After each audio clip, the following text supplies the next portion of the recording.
बिहार की राजनीति में बीते 24 घंटे खासे गहमागहमी वाले रहे हैं।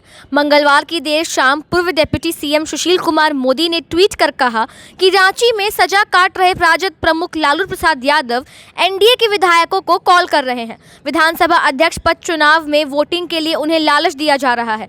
इसके बाद सियासी हड़कंप मच गया था।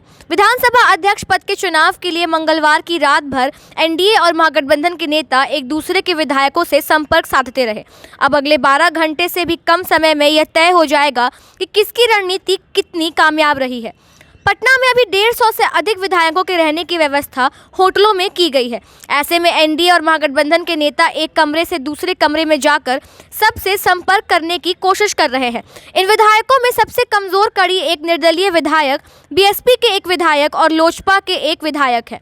एनडीए और महागठबंधन के नेताओं की रात भर की मेहनत यदि सफल होती है तो एक दूसरे की मदद करने वाले विधायक आज सदन से गैर हाजिर हो जाएंगे। वोटिंग में शामिल नहीं होकर वह दूसरे पक्ष की मदद कर सकते हैं।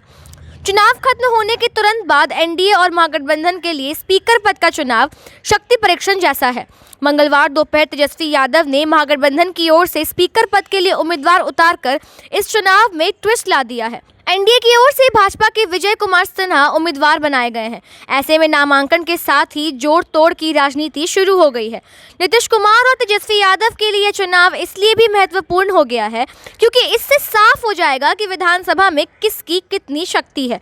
अगर कुछ क्रॉस वोटिंग अवध बिहारी चौधरी के पाले में गई तो सरकार गिर सकती है। बात करें अगर नीतीश कुमार की, तो मुख्यमंत्री नीतीश कुमार अभी बिहार विधान परिषद के सदस्य हैं। इसलिए विधानसभा अध्यक्ष पद के लिए हो रहे चुनाव में वह ना तो वोट कर सकते हैं और ना ही सीधे किसी प्रक्रिया में शामिल हो सकते हैं। उनकी प्रत्यक्ष तौर पर कोई भूमिका नहीं होगी, लेकिन उनकी साख दांव पर जरूर लगी है। आज नीतीश कुमार अगर सदन आते भी हैं तो वे अपने चेंबर में रहेंगे। इसी तरह उनकी कैबिनेट के 2 मंत्री अशोक चौधरी और मुकेश सहनी की भी कोई भूमिका नहीं होगी। ये दोनों किसी भी सदन के सदस्य नहीं हैं। ये दोनों नेता अपने आवास पर ही रहेंगे और आम लोगों की तरह मीडिया के माध्यम से चुनाव की जानकारी लेंगे।